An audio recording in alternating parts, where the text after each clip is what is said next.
우리 인간들은 종종 자신이 모든 문제를 해결할 수 있다 생각합니다. 여러분 어떻게 생각하십니까? 여러분 스스로 모든 문제를 해결할 수 있다고 생각하십니까? 아니죠. 예, 착각입니다. 환상이에요. 네. 그런데 이 착각과 환상을 누가 심어주느냐? 사회에서 심어줍니다.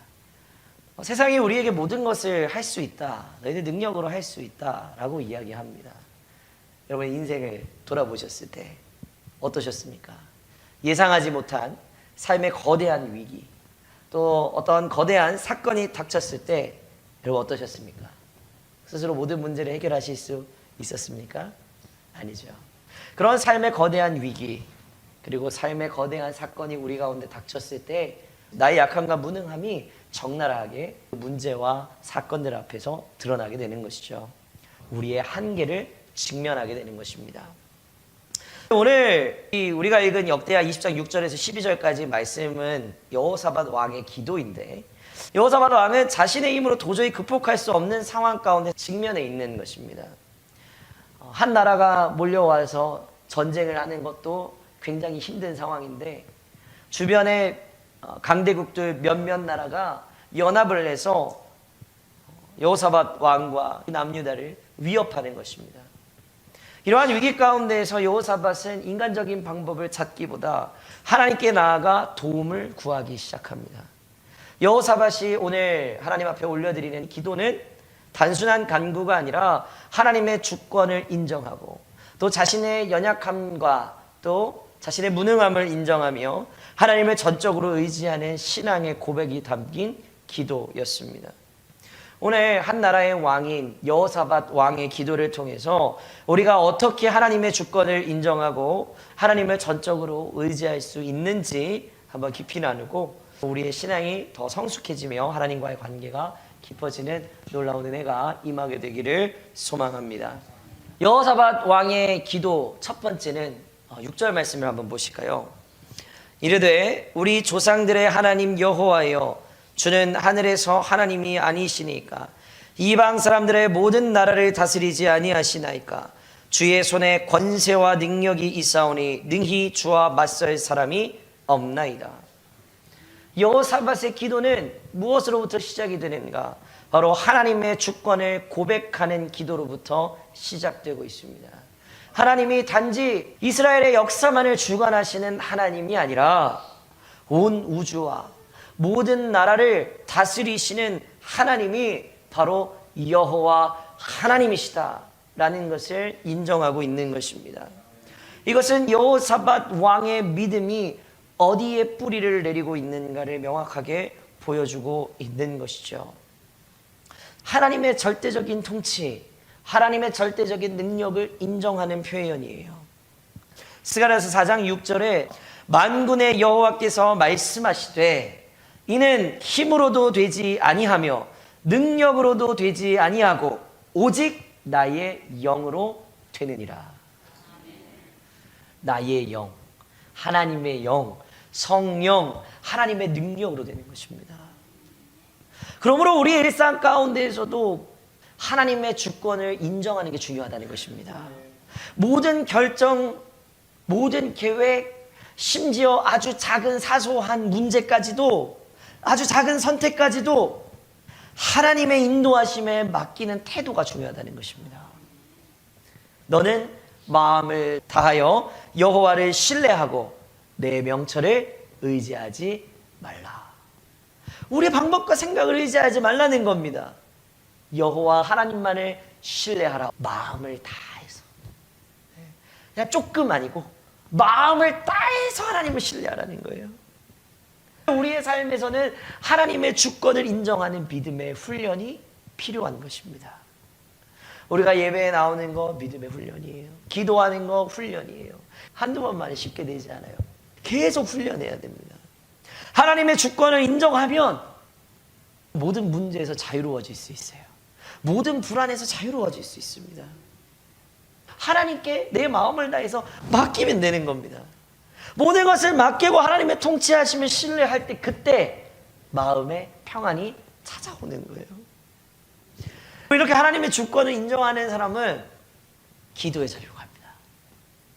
하나님의 주권을 인정하니까 기도의 자리로 나가는 거예요. 하나님이 일하심을 믿으면 기도의 자리로 나갈 수밖에 없죠. 기도함으로 하나님께 다 맡기니까. 그래서 오늘 여호사밧 왕이 큰 위기가 닥쳐왔을 때 가장 먼저 한 일이 기도라는 거예요. 기도는 나의 의지도 아닙니다. 나의 계획도 아닙니다. 하나님의 주권을 의지하는 행동이라는 거예요. 여러분, 우리의 삶 가운데 하나님의 주권을 인정하지 못하는 부분이 있다면 여호사밧 왕이 기도의 자리로 나아간 것과 같이 하나님의 다스리심을 고백하고 하나님을 더욱 신뢰할 수 있는 저와 여러분 모두가 되시기를 주님의 이름으로 부탁을 드립니다. 우리 12절 말씀을 보겠습니다. 우리 하나님이여 그들을 징벌하지 아니하시나이까. 우리를 치러 오는 이 큰 무리를 우리가 대적할 능력이 없고 어떻게 할 줄도 알지 못하옵고. 여호사밧 왕은 지금 자신의 무능함과 연약함을 솔직하게 고백하고 있어요. 백성들 앞에서 자기 무능함을 고백하고 있어요. 나보다 크신 이는 하나님이시다. 나는 연약하고 무능하다. 하나님께 나아가는 믿음의 중요한 단계가 이 무능함을 인정하는 거예요. 나는 아무것도 아닙니다. 근데 우리 사람들의 가장 큰 문제가 뭐냐면 나의 연약함을 인정하지 않음이에요. 하나님 앞에서 나의 연약함을 인정하지 않는 건 교만이에요. 그런데 성경은 뭐라고 이야기합니까? 우리가 약할 때 하나님께서 강함을 보여주신다라고 이야기하고 있습니다. 여러분, 약하다고요? 좀 부족하다고요? 슬퍼하지 마십시오. 오히려 그 약함 가운데에서 하나님의 강함을 분명하게 드러내게 되실 줄로 믿습니다. 여호사밧 왕은 왕으로서의 권위나 지위를 의지하지 않았어요. 근데 세상의 많은 권력자들은 자신의 권위와 지위만을 의지하고 나가는 거예요. 백성들 앞에서 여호사밧 왕은 겸손한 마음으로 하나님 앞에 기도하며 자신의 한계를 드러내고 있는 것입니다. 오늘 우리나라의 지도자와 또 전 세계의 지도자들이 여호사밧 왕과 같은 마음이었으면 좋겠어요.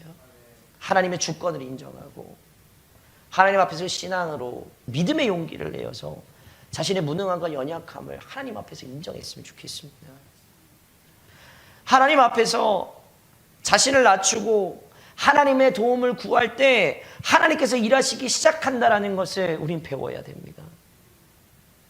우리는 얼마나 우리의 능력이 제한적인지 알아야 됩니다.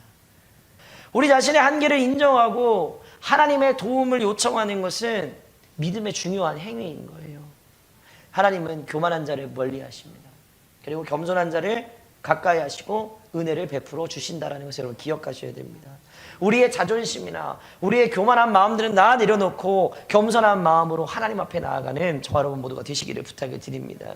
그래서 우리의 약함을 하나님 앞에 솔직하게 고백하는 거예요. 하나님, 나는 알 수가 없습니다. 그러나 하나님은 하실 수 있습니다. 이런 믿음의 고백을 통해서 하나님의 능력을 여러분 기대하시기를 부탁을 드립니다. 우리의 힘으로 문제를 해결하기보다 하나님께 맡기고 하나님의 도우심을 여러분 구하시기를 부탁을 드립니다. 우리 무능함 인정하고 하나님께 정직하게 고백하는 그 순간 하나님의 역사하심은 분명하게 시작될 줄로 믿습니다. 그런데 마지막이 제일 중요해요. 우리 12절 마지막 부분 보실래요? 오직 주만 바라보나이다. 오직 주만 바라보나이다. 여호사밧 왕은 이 기도의 마지막에 하나님을 전적으로 의지하는 고백을 드리는 거예요. 오직 주만 바라보나이다. 이전까지는 그 상황에 대해서 머릿속에 가득한 거예요. 그 상황이 보이는 거예요. 그런데 이제 하나님의 주권을 인정하고 하나님의 다스리심을 바라보니까 이제 문제가 보이지 않아요. 역사하실 하나님만 보이는 거예요. 그러니까 마지막 고백은 뭐라고요? 오직 주만 바라보나이다. 이거예요. 문제가 더 이상 문제가 되지 않는 방법. 오직 주만 바라보는 것입니다. 모든 기대와 희망을 하나님께 두는 것입니다. 자, 이렇게 하나님만 바라볼 때, 아까도 말씀을 드렸지만 모든 문제를 하나님께 맡길 때 우리 안에 설명할 수 없는 평안이 찾아오는 거예요. 여호사밧이 이렇게 오직 주만 바라보겠습니다. 하나님 해결하실 줄로 믿습니다. 나는 연약합니다. 무능합니다. 하나님이 온 나라와 모든 것의 통치자 되십니다. 라고 인정하며 기도하니까 용기를 내서 기도했거든요. 백성들 앞에서. 그러니까 하나님께서 어떻게 약속하시는가? 17절 말씀 보시면 이 전쟁에는 너희가 싸울 것이 없나니 서서 여호와가 구원하는 것을 보라. 너희가 싸울 게 없어. 그냥 너희들이 할 일은 서 있어라. 그러면 하나님이 어떻게 너희를 구원하는지 보기만 하라. 문제가 생기면 오직 나만 바라봐. 그러면 너희는 할 거 없어. 서서 어떻게 내가 너희를 도와주는지만 보라는 거예요. 여러분 가운데 문제가 있습니까? 어려움이 있습니까? 우리가 해야 할 일은 뭘까요? 기도. 서서 하나님만 바라보면 어떻게 너희를 구원하시는가 보라. 어떻게 세움교회를 이끌어 가시는가 보라. 하나님께서 대신해서 싸워주시겠다는 거예요. 히브리서 12장 2절에 믿음의 주요 또 온전하게 하시는 이 예수를 바라보자. 우리의 시선이 이제 더 이상 문제나 환경이 아니라 하나님께 고정이 될 때 우리는 하나님의 능력과 은혜를 분명하게 경험하게 될 줄로 믿습니다. 믿음으로 하나님을 의지한다는 것은 그냥 단순히 감정적으로 위로를 찾는 게 아닙니다. 모든 결정을 하나님께 맡기는 것, 하나님의 인도하심을 기다리는 삶의 태도가 믿음으로 하나님을 의지하는 것입니다. 즉각적으로 이 문제가 해결되지 않더라도 계속해서 의지하는 것. 하나님께서 우리의 삶 가운데서 선을 이루어 주실 것을 확신하는 믿음이에요. 하나님께 모든 걸 맡기고 하나님의 방법과 하나님의 타이밍을 신뢰하시기를 부탁을 드립니다. 하나님은 불가능을 가능케 하시는 분이시니까. 내 생각과 방법으로는 길이 없어 보이지만 하나님은 분명히 새로운 길을 열어주실 줄로 믿습니다. 그러니 여러분 삶의 모든 순간, 삶의 아주 사소한 문제, 아주 작은 선택 하나까지도 하나님을 의지하시기를 부탁을 드립니다. 우리의 힘과 지혜를 의지하는 대신에 전적으로 하나님께 기대며 하나님의 선하신 계획을 여러분 기다리시기를 부탁을 드립니다. 여러분 오늘 말씀의 제목처럼 어떤 문제에서도 우리 스스로 구원할 수 없습니다. 여호사밧 왕의 기도는 우리에게 세 가지 중요한 교훈을 준다고 말씀을 드렸습니다. 하나님의 주권을 인정해야 된다. 우리 자신의 한계를 인정해야 된다. 하나님을 전적으로 의지하고 하나님만을 바라봐야 된다. 여호사밧 왕의 믿음은 하나님의 놀라운 역사를 경험하게 되는 열쇠가 됐습니다. 하나님께서 여호사밧 왕의 기도에 응답하셨고 그 응답처럼 그들 대신 싸워주셨어요. 오늘 우리 가운데 주신 이 말씀 통해서 우리의 신앙이 다시 한번 새로워지고 하나님을 향한 믿음이 더욱 굳건해지는 놀라운 은혜가 임하여지게 되기를 소망합니다. 아직까지 문제가 해결되지 않았더라도 여러분이 대림절의 기간은 기다림의 기간이잖아요. 하나님의 역사하심을 여러분 잠잠한 마음으로 기도함으로 기대하고 기다리시기를 부탁을 드립니다. 그러면 이 기다림의 끝에 우리를 구원하신 예수님이 이 땅 가운데 오셨던 것과 같이 오늘 우리의 삶에도 이 문제를 해결하실 주님께서 찾아오셔서 우리의 모든 문제를 가장 선하고 좋은 방법으로 해결해 주시는 귀한 은혜가 우리 가운데 분명하게 임하게 될 줄로 믿습니다.